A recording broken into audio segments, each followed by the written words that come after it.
Alexander's POV. How's Vera? Tanong ni Adam sa kanya na makatuloy siya sa kwarto ng ospital kung saan nakakonfine si Vera. Nilingon niya ito ngunit hindi na nag-abala pang tumayo upang salubungin ang kapatid. Malaki ang pasasalamat niya kay Adam dahil kung hindi dahil dito, baka hanggang ngayon nasa kamay pa rin ni Mr. Lee si Vera. Baka napahamak na si Vera and worse pati na rin ang baby nila. She's okay now? Aniya. Pagkagising niya po pwede na raw siyang umuwi. What is your plan now? Muling tanong ni Adam sa kanya. Saan mo siya iuwi? Sa mansyon mo ba o sa mansyon nila? Sa mansyon natin. Bale walang sagot niya. Nagpakapagpasya na siya. Sa ayaw at sa gusto ni Vera, iuwi niya to sa kanila. Ipapakilala niya to sa mga magulang niya at pakakasalan. Ngayon pang alam niya na hindi naman pala talaga sila kasal ni Alexis. Hindi niya na to pakakawalan pa. Hindi siya papayag na ilayo nito ang magiging anak nila tulad ng sinabi sa kanya ni Alexis. Ngayon, kinausap na siya ni Alexis at sinasabi na nito ang mga plano nito at ng kambal nito. Hindi tulad dati na lagi itong walang kibo. At nakamasid lamang sa kanya. Are you kidding me? Gulat na tanong sa kanya ni Adam. Mom and Dad might get mad. May asawa kang tao tapos magpapatira ka pa ng isang babae sa bahay na kamukhang kamukha ng asawa mo? Naroloko ka na ba? Okay lang yon bro. Bali wala pa ring sambit niya. Single naman ako eh. Giit niya pa at saka ngumisi. What the? Napapailing na sambit naman ni Adam. Nababaliw ka na nga yata talaga. Can you please keep quiet? Sabay silang napalingon ni Adam kay Vera na igising na at lukot na lukot ang kilay dahil sa pagkairita. Nagpapahingan taong ingi-ingi ninyong dalawa eh. Aniya pa. How are you? Tanong naman ni Adam dito. Lumapit pa ang pese na talaga namang ikinainis niya. May ginawa bang masama sa mga tauhan ni Mr. Lee? Muling tanong ni Adam dito. Lumapit pa ang peste. Pinagbantaan ka ba nila? Sinaktan ka ba? Tell me. I heard them talking. Hinawakan nito sa magkabilang balikat dahil bahagya ng nagiinig ang katawan nito dahil sa takot. Sabi ng isang lalaki, pagsasamantalahan niya ako. And then after that, ibibigay niya ako sa mga kasama niya para sila naman. Tapos, hush, enough.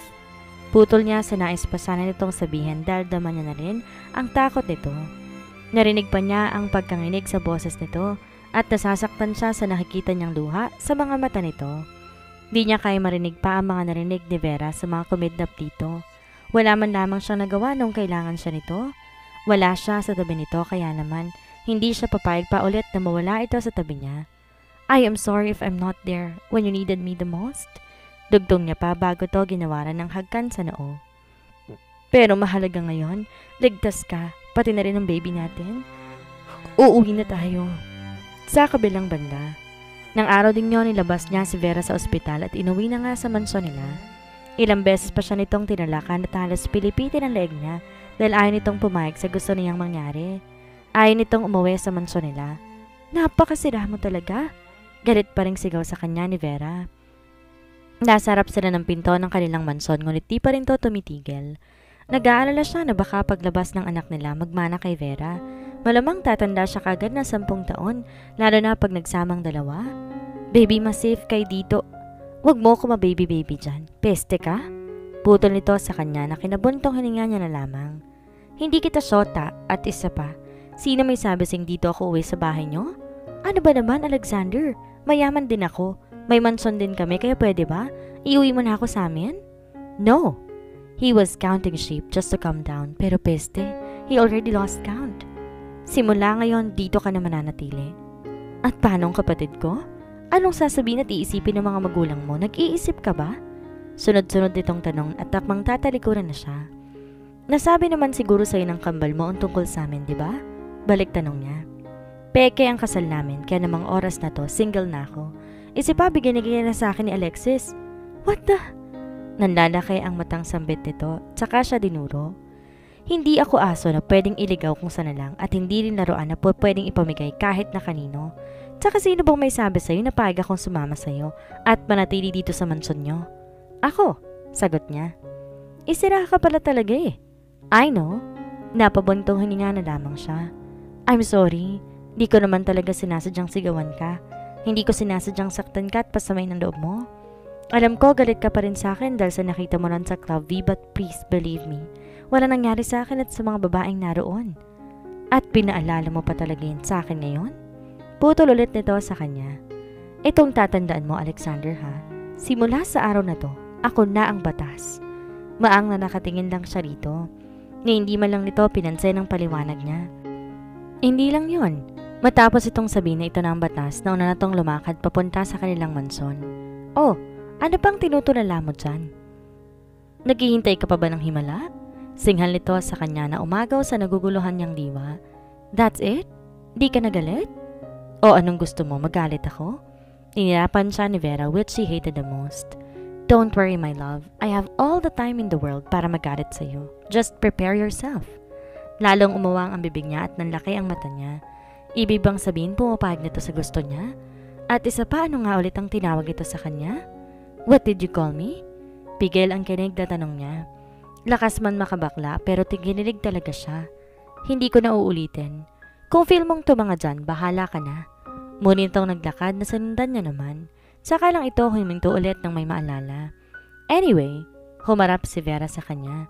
Saan ang kwarto ni Adam? Dito rin ba siya umuwi? Natutulog? Sunod-sunod nitong tanong. Kumunot ang kilay at noon niya dahil sa tanong na iyon sa kanya ni Vera. Ano naman pakialam nito sa kapatid niya? Bakit mo ba siya hinahanap? Balik tanong niya naman. Ipapaalala ko lang sa Vera, magkakanak na tayo at ako lang pakakasalan mo. Wala akong pakialam. Baliwalang sagot nito at muling nagsalita na labis niyang kinabigla. Sa kwarto ni Adam ako matutulog. Siya ang gusto kong katabi. Ayoko sa'yo. Bukod sa pangit ka na nga, baho mo pa. Bagsak ang pangang nakatitig lang siya kay Vera hanggang nagtungo ito sa sala at walang pakialam na sumalampak ng higa sa kanilang sofa. Nailamos niya ang kanyang palad sa sariling mukha, tsaka napapailing na hindi rin makapaniwala. Just what happened to her? Vera, come back here! Sigaw niya. Nauubos na ang pasensya niya sa kakulitan ni Vera. Kung di lang to buntis, baka binugbog na to sa kama. Hindi pa tayo tapos mag-usap, ano bang nangyayari sa'yo? Kunot ang noong tanong niya rito. Hindi naman natinig si Vera at tamang nakamang lang sa kanya habang nakahilata sa sofa. Talk to me! Giit niya pa. Alexander, please. Inirapan pa siya nito na talaga namang kinainis niya ng sobra. Naalibad ba rin ako sa pagmumukha mo? Sa totoo lang ha, parang ang pangit mo sa paningin ko. Nagtatagis ang pangang napatitig na lamang siya rito. Hanggat maaari ayaw niya tong patulan pero napipiko na rin talaga siya eh. Akmang sasagutin niya to nang may tumikhim sa likuran niya. Kaagad siyang humarap habang si Vera naman bumalikwas ng bangon. Can someone explain to me what's going on? Nagtatakang tanong ng mama niya. Kung kanina pa ito sa likuran niya, baka... Narinig pa nito ang pagbabangayan nilang dalawa ni Vera. Who's this beautiful lady, Alexander? You know I won't tolerate you for being a womanizer, son. He sighed. Mom, this is Vera. Bumaling siya sa gawin ni Vera na ngayon nakayoko na. And Vera, this is my lovely mother. Chandria. Pagpapakilala niya sa dalawa. Nang walang namutawing salita sa pagitan ng dalawa, nagpatuloy siya. That's why even I, hindi ko alam na may kambal palang anak ni Mr. Santiago. And one more thing, Mom. Kumuha siya ng malalim buntong hininga bago nagpatuloy. Pakakasalan ko si Vera. She's pregnant and I'm going to be a dad soon. What? Gulat naman saad ng ginang. Dito makapaniwala sa pinagsasabi ng kanyang anak dahil alam nito kasal na si Alexander. Hindi ka pwedeng magpakasal pa ulit sa iba. Dahil kasal ka na kay Alexis, isa pa paanong... Mom, peke ang kasal namin ni Alexis. Putol niya rito. Sa kanya rin nanggaling impormasyon yon na kagagawa ng yumaan nilang ama. Though I'm not surprised anymore. Knowing Mr. Santiago, he will play dirty if he wanted to. Hoy, baka nakakalimutan mong narito lang ako sa tabi ninyo. Narinig ko lahat ng sinasabi mo. Singit naman ni Vera. Huwag mong sinisira ng daddy ko. Kung ayaw mong di ka kakilalanin ng anak ko. Isa pa, mabuti nga na peke ang kasal niyo ng kapatid ko eh. Dahil bukod sa ayaw kita maging bayaw, hindi ka rin bagay sa kanya dahil maharot kang lalaki ka. Sasaktan mo lang kapatid ko. Alam na alam ko ng karakas mong... Iha, calm down. Putol sa kanya ng ginang. Makakasamayan sa bata. Inakay siya nito patayo at hinila papunta sa kusina. I want to get to know you better. Vera, is that okay? Ha? Lumingon naman siya kay Alexander na ngayon may sinusupil ng ngiti sa labi. Ano pong, saan ba? Come on, honey. Samahan mo na lang ako mag-bake ng cookies habang nagkukwentuhan tayo. Wala na siyang nagawa pa kundi ang sumunod dahil di niya rin naman matanggihan ang ginang. Napakainahon nitong magsalita at laging may nakahandang ngiti sa labi. Kabaligtaran ng asawa nitong formal ang ekspresyon ng mukha, ngunit maloko rin naman. Sa tingin niya makakapalagay ang loob niya ang mga to kung magtatagal siya rito sa mansyon nila Alexander. Pero paano ang kapatid niya? Di niya pwedeng iwan na lang basta si Alexis, lalo na ngayon na mukhang may panganib na nag-aabang sa kanila. What's your hobby, dear? Do you know how to cook? Sunod-sunod pang tanong sa kanya ng ginang na pumukaw sa kanyang diwa. Well, I can do vegetable salad, ma'am. Mama or mommy is much better than ma'am, dear. Nakangiting putol nito sa kanya. Nahiya tuloy siya at nakaramdam ng ilang dahil di niya alam kung paano to pakikitunguhan. Ano mo bang si Alexander? Mahilig sa cookies? Favorite niyang cookies na gawa ko. With my eldest naman, Adam, he likes cherry very much. Kaya naman tuturo ko sa yung recipe ko sa paggawa ng paboritong cookies ni Alexander. Mahabang lahad pa nito. Unti-unti nagiging palagay na siya dito dahil sa kabutihang pinapakita sa kanya ni Mrs. Gafford. Hindi niya tuloy mapigilang itanong dito. Hindi ho ba kayo galit sa akin? Hindi niyo man luho ba tatanungin kung paano sa Alexis ang pinakasalan ni Alexander pero ako ho ang napuntis? Sunod-sunod niyang tanong dito. The thought you were thinking something about made me feel so small. Sorry, but I just wanted to ask that. It's just that I'm not comfortable about... That's why I'm not asking you about what was going on between you and my son. Vera, ayoko nagdagan yung pagkailang na nadarama mo. Kung sakali mong magtatanong ako, nakakaunawang saad nito. And besides, the fact that Alexander and Lex's marriage was fake made me feel relieved. Kaya walang dahilan para magalit ako sa iyo o pag-isipan kita ng kung ano-ano. Bukod sa nandyan ang bata sa sinapupunan mo, nandyan na kay ni Alexander sa sitwasyong meron kayo ngayon. Ba't di nilang tanggapin, di ba? Sa sinabi ng ginang, kusang tumulo ang mga luhang pinipigilan niya. Di niya alam kung anong kabutihan ba ang nagawa niya noon para pakitaan din siya nito ng kabutihan. I'm sorry po, aniya sa pagitan ng hikbi at iyak. Hindi ko po sinasadya na manira ng pamilyang nagsisimula pa lang. Hindi ko rin po sinasadya na agawin si Alexander sa kambal ko. Hindi ko po sinasadyang mabuntis at mailagay sa kahiyan ang pangalan ng anak ninyo, but I can't let him go. I already love your son, ma'am. Ngumiti ang ginang, tsaka pinunasan ng luha sa mga mata at pisngi niya. Wala ka namang inagaw. Don't think about it that way because we all knew that their marriage was fake. Bahagya pa nitong hinaplos ang tiyan niya at saka siya niyakap na magaan. Always think that a baby is a blessing and I'm glad. Mahal mo ang anak ko. Yun lang ang gusto kong marinig mula sa iyo, dear. Kusa siyang kumawala sa yakap nito at ngumiti rin. Salamat po, Mama. Music to my ears. Nakangiting sambit ito bago siya niyakag upang simulan na ang pagbibake ng cookies. Kahit paano gumaan ang pakiramdam niya. Nabawasan ang pinapasan niyang bigatil sa problemang kinakaharap niya. Alam niya hindi siya perpekto at lagi nagkakamali.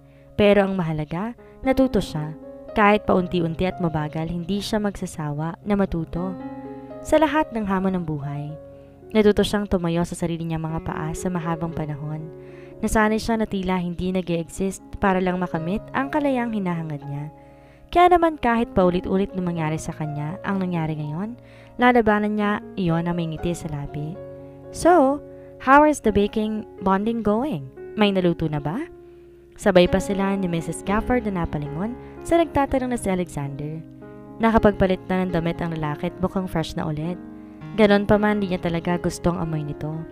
Kaagad siyang tumakbo sa lababo at doon dumuwal na maramdaman ang paghilab ng kanyang tiyan. What's your word, son? Putol ng ginang kay Alexander. Ano nangyari? May masakit ba sa'yo? May nakain ka bang di maganda? Oh God, tell me. Kakalis mo lang ng ospital, Vera. Wag mo naman akong... Lumayas ka nga sa tabi ko. Wag na wag mo akong lalapitan. Singhal niya rito dahilan upang di na nito matapos pa ang pagtatanong sa kanya. Ano bang nangyayari? Concern lang naman ako sa'yo. Tsaka kanina pa mainit ang dugo mo sa akin. Alexander. Tinapik ng ginang ang balikat ni Alexander para pakalmahin na rin ito. Buntis si Vera. Normal lang na magsuka siya at mainis sa'yo. Parte yan ang paglilihi niya, so you better calm down. Tila na panatag naman si Alexander at nakahinga na maluwag dahil sa sinabi ng ina nito. Umupo na lang to sa pinakadulong upuan kung saan may 5 pagitan mula sa kinaroroonan niya. Nang matapos siyang dumuwal at sa tingin niya, kalmado ng tiyan niya, tsaka lang siya humarap kay Alexander na mariing nakatitig sa kanya. Anong tinitingin-tingin mo? Asak niya kay Alexander. Napabuntong hininga naman si Alexander bago to sumagot sa kanya. Ang ganda mo kasi kaya hindi ko maiwasang titigan ka. But you know what? Kumuha na muna to ng cookies at saka nagpatuloy. Siguraduhin mong kamukha ko magiging baby natin para naman worth it ang pagtaray mo sa akin dahil kung hindi, your visitor won't visit you for another 9 months. Sa kabilang banda, ayaw nga sabi kitang katabi. Bulyaw ko kay Alexander. Di niya gusto makatabi ang lalaki at lalong ayaw niya rin tong makasama sa isang kwarto. Na matapos kasi ang baking bonding nila ng mama nito, nagpunta pa sila sa malapit na shop para bumili ng mga gamit niya. Ultimo on this kasi wala siyang dala eh. Lahat ng suot niya hiram ng lahat kay Alexander. Alexander's POV. Vera, naiinis na ako. Kahit kigil, pilit na pinapakalma ni Alexander ang kanyang boses. Huwag lang masigawan si Vera. Ayaw mo ako makasama. Ayaw mo ako makatabi. But you're wearing my brother's clothes from socks up to your t-shirt? Pesta, I feel so much love for that. Eksaheradong giit niya pa, tsaka hinilot ang kanyang sentido. Sumasama ang loob niya sa pinaparana sa kanya ni Vera. Kung gaano katamad ang araw niya sa kambal nito, siya namang stress ang abot niya pagdating dito. Ganito ba talaga naglilihi ang buntis? He will get crazy in no time. I just don't like her smell. Mayaming namula ang ilong nito dahil sa nagbabadsang luha. Nataranta naman siya at kagad siyang napalapit pero tinaas ni Vera ang kamay nito upang pigilan siyang wag lumapit. Maduduwal lang ako kapag lumapit ka, so please, just stay where you are. Alexander bro, can I... Natigilan naman si Adam sa pagpasok sa silid ni Alexander na mapansing paiyak na si Vera.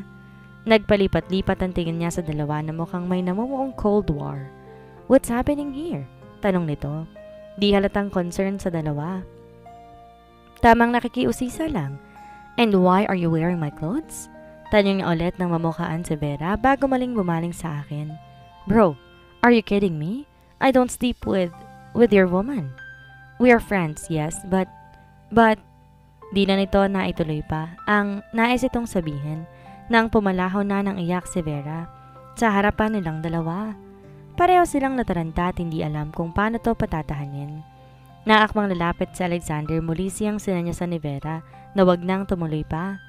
Wala siyang magawa dahil ang gusto lamang nito ay hindi niya naman din mapilit ang kanyang gusto dahil nga buntis si Vera at nasa stage daw ng paglilihi.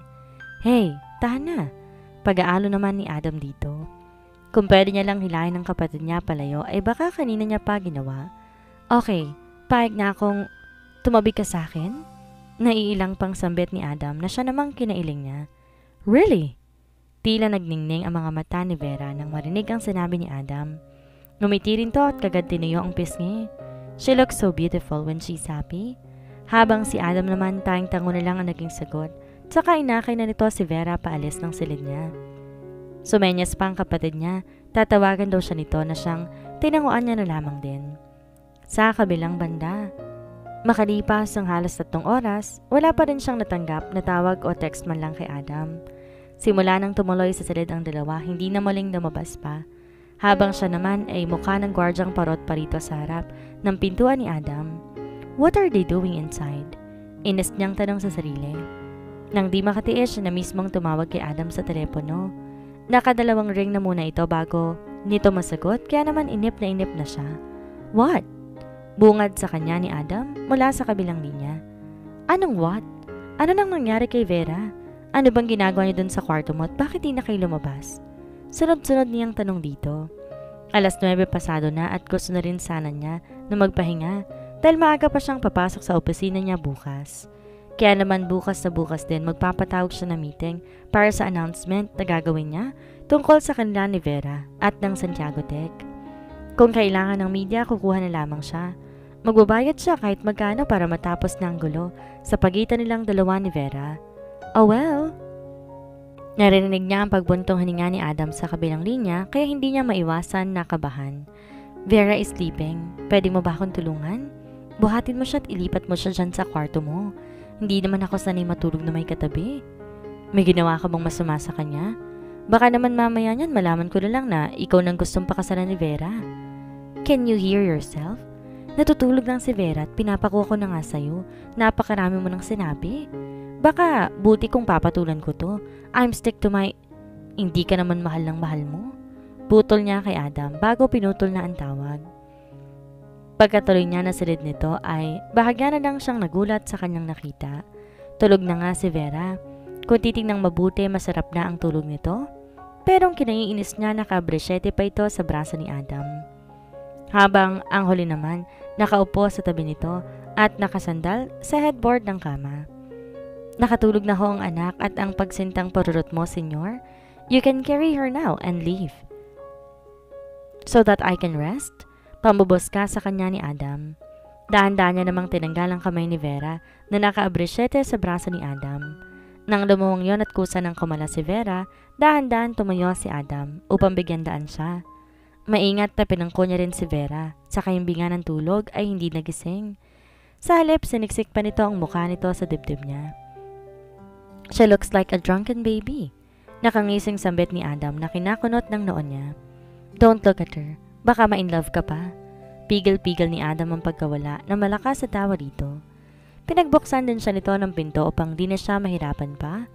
Mabuti nilang talaga at magkatabi lamang ang kwarto nilang dalawa ni Adam. Dahil kung hindi baka malumpo na siya. Napakabigat naman kasi ni Vera at hindi niya yun inaasahan dahil maliit lang ang katawan nito at sexy. Good night. Wala man lang bang thank you? Muling tudso dito ni Adam. Bago nito isara ang pinto, nilingon niya ito at saka nginisihan. Salamat, mahal kong alipin. Peste ka? Naiinis pa nitong sigaw saka sinara ang pinto ng kwarto nito. Pagkatuloy naman niya na silid niya, maingat na nilapag niya si Vera sa gitna ng kama. Hanggang ngayon hindi pa rin siya makapaniwala na narito ang dalaga sa mansyon nila. Nakahiga sa sarili niyang kama, tigit sa lahat, makakatabi niya pa sa pagtulog. Aakala niya dati hindi na mangyayari pa ang ganitong eksena at di na darating ang araw na makakasama niya ito dahil ang alam niya si Alexis ang kasama niya sa isang bubong. Ang kakambal na si Vera na bumagsak sa mukha nito at saka pinatitigan ang mukha nitong mukha. Hinawin niyang ilang hibla ng buhok nito. She looks lovely while peacefully sleeping. Hindi lang sigurado kung hanggang kailan ito hahanap-hanapin ang presensya ni Adam para makatulog. Na makontento na siya sa pagtitig ay ang katawan naman nito ang sinuri niya. Kinalimutan na lang ito at saka dahan-dahan na rin siyang humiga sa tabi nito. Kusa namang umisod si Vera sa kanya at isiniksik ang sarili nito sa kanyang katawan. Napangiti siya dahil kahit papaano pala, komportable ito sa kanya. Kung kay Adam kanina nakabrisyete ang si Vera sa braso nito sa kanya, nakayakap sa bewang niya at nakalagay ang mukha sa balikat niya. Nang sa tingin niya ayos na ito sa posisyon nito, ginawaran niya na maganghagkan sa noo. Good night, love, he whispered. He was about to close his eyes too. But Vera said something that awakened his mind for the whole night. I love you, Alexander. Sa kabilang banda. Kinaumagahan, masayang bumangon si Alexander mula sa kama, lalo na makita niyang naroon pa rin si Vera at payapang natutulog pa. Inaplos niya ang pisngi nito, saka ginawaran na magkang halik sa noo. Bago umalis ng kwarto, today, he was planning to cook some healthy and delicious foods for Vera and their baby. Excited na siyang makita ang unang anak niya at ang unang apo ng Gafford. Sa kaisipang magiging kamukha niya ng batang dinadala ni Vera. Nagbibigay ito ng ngiti sa kanyang labi. Magandang umaga, Sir Alexander. Anang kanilang cook na si Manang Telma. Good morning. Ganting bati nito at saka umupo sa mismong countertop nila sa kusina. Mukhang maaga ka nagising ngayon, sir. Ano bang gusto mong agahan? Ipagluluto kita. Sinimulan nitong magbukas ng bacon, ham at egg sa ref. Habang kuryosong pinapanood niya ito na ekspertong kumikilos sa kanilang kusina, napapaisip siya kung ano ba ang gustong kainin ni Vera. Di niya alam kung ano ba ang paborito nito o kung ano ba ang ayaw nito. Marami pa siyang hindi alam tungkol sa dalaga pero mas marami ang panahong makikilala niya ito. Kung papayag itong magpakasal sa kanya. Hindi alam ng dalaga pero mas marami ang panahon nito.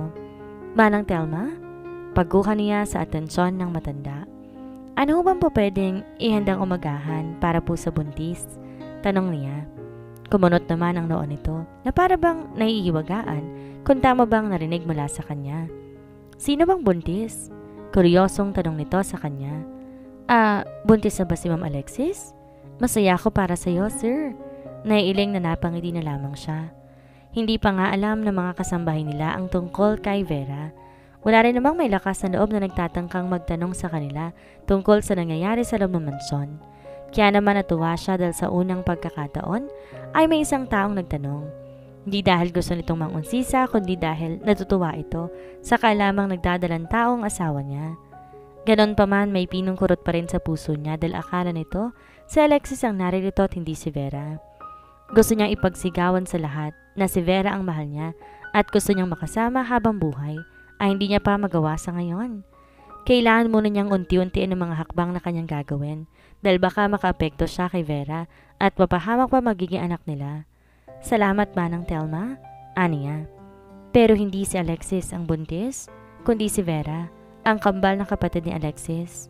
Alam ko malabo at magulo pa sa ngayon para sa inyo ang bagay na to pero ang kasal ho namin ni Alexis walang bisa. Si Vera din hong totoong mahal ko at dapat na pakasalan but things happen unexpectedly. Mahabang paliwanag niya. Sakali mang ipakilala niya si Vera sa lahat, mabuti nang makilala na muna to ng mga taong nakapaligid sa kanila sa loob ng tahanan. Ngumiti ang matanda sa kanya, tsaka tinapik siya sa balikat. Kung ganun pala, ipagluto niya na masarap na pancake si Ma'am Vera, sir. Tiyak na magugustuhan niya yon dahil ayaw ng mga buntis sa pagkaing malakas ang amoy kahit na masarap yun para sa iba. Napangiti rin siya kaagad na kumuha na malaking bowl na gagamitin niya. Marunong siyang magluto ng pancake dahil lagi siya sa kusina sa tuwing nagbe-bake ang mama niya. Siya ang unang tumitikim sa mga niluluto nito at kasama na doon ang pancake na siyang paborito naman ng kanyang ama.